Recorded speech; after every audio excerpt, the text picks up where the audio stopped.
Chapter 17. You have got to be kidding me. Jenny laughed as she looked at Celeste. You spent $650,000 on that scrawny thing? Celeste clenched her teeth but said nothing. She was used to people talking about her like this.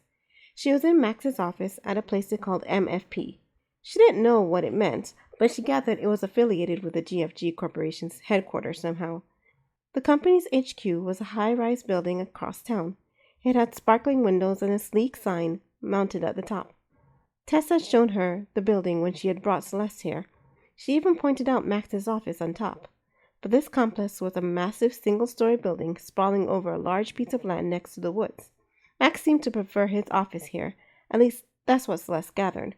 From what she saw, he had most of his stuff here. Max was rifling through his papers on his mahogany desk. The office was painted white and had potted plants in the corner. I wouldn't exactly classify her as scrawny. Max opened one of his drawers. Thin, maybe, but I think it's her body type. Janae examined Celeste. Unconsciously, Celeste stood straight with her arms a little to the side to allow her to do so. What are you going to use her for? New marketing campaign for the Freedom Project. Max rifled through his files. Where is it? He muttered. The Freedom Project? Janae turned to Max. Are we going forward with it? After the Jalou mess, I didn't think the board would go for it. And incidentally, do they know you spent more than $500,000 on her? They'll never approve it.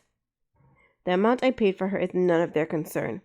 Max exhaled through his nose, tapping his fingers on the desk before flipping through his drawers again. But yes, they know, and they approve. How'd you manage it? Clever marketing. Max slammed his fist on his desk. Where the heck is it? He sifted through his papers again. What are you looking for? Celeste said, her voice barely audible.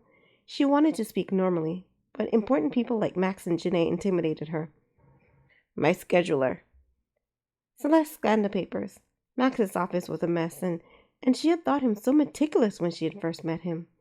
She spotted a flat tablet hidden under his desk calendar. Is this it? She pulled it out.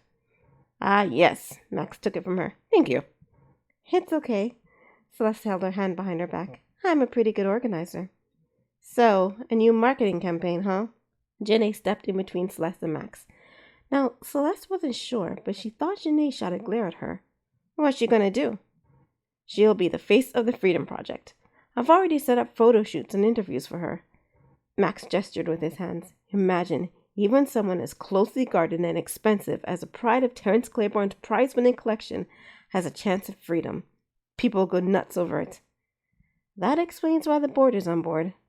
Janae chuckled at her terrible pun. Celeste didn't see what was so funny. Neither did Max, apparently. The face of the Freedom Project, huh? Janae lifted Celeste's chin to examine her in the light. It could work, with lots of makeup and wardrobe. She's kind of young-looking. Innocent is the term I prefer, Max said. People like innocent. Makes them want to protect them. Makes them open up their wallets. Not me. Janae turned to Celeste again. Not for this mug, anyway. Celeste jerked her chin out of Janae's grasp. She narrowed her eyes before turning away from her. She did not like this panther one bit, and the conversation left a bad taste in her mouth. They were talking about her like property, like Terence Claiborne did. What's the matter, rookie? Janae smiled at her. Freedom ain't all it's cracked up to be? Yes, I mean, no, I mean... Celeste trailed off.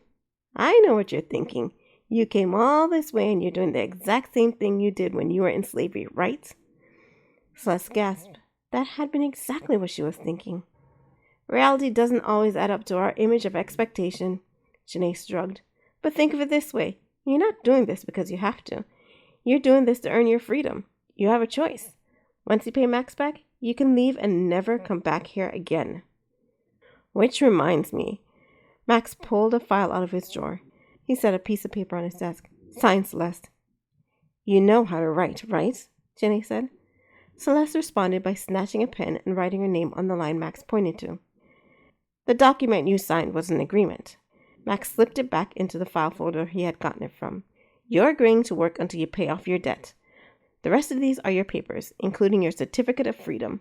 He opened the folder so Celeste could see it. The certificate had blue lettering in the letterhead and a gold embossed seal. They're free and clear, but I'll keep it in here until you pay off your debt. He set the papers in a vault in the wall. Celeste watched in dismay as he shut the vault on her freedom. Why can't I get it now? Because it's collateral, Max said, and when he saw Celeste cock her head, continued, Think of it like a car loan. I'm holding on to the title until you pay off your debt. Until then, you can do what you want with your freedom. You can even quit the company and go work for someone else for all I care, as long as you make payments on the debt. Once the debt is paid, you get the certificate. Simple. I see. Celeste watched Max twirl the lock for the vault. Her freedom will be safe enough in there, for now. Though it would be difficult to do your marketing campaign without her, Janae said. Good point. Max turned to Celeste. Better stick with me then. He winked at her. This time Celeste definitely caught Janae's glare. Of course, the real problem is, how are you going to pay back all that money? She leaned on Max's desk, blocking Celeste's view of him. How long is this campaign going to run, Max? Don't, please. Max eased Janae off his desk. I anticipate the excitement over her will die down in about 6 months to a year.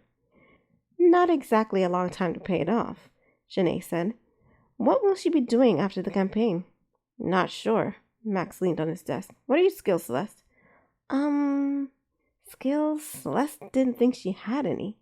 I clean for Terrence. We already have a janitorial team, Janae said. They're excellent, and they don't need new people. I could. Celeste paused to think it over. But I'm not very good.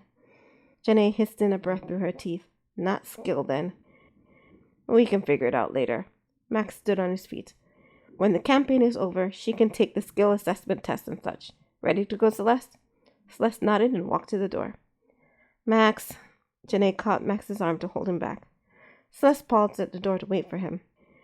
You're going to lose a lot of money on this one, Max. She's pretty much useless. Janae was whispering, but not well. Celeste could hear every word. She can be taught, Max said. Sort of simple, though. Janae turned her eyes to Celeste. The amount of time and money it will take to teach her won't be worth it. Celeste clenched her teeth, but said nothing. Maybe she can come clean my office while I figure out what to do with her. Max ran his hands over his hair. We don't need anyone else on our janitorial team. She won't be on the janitorial team, Max interrupted.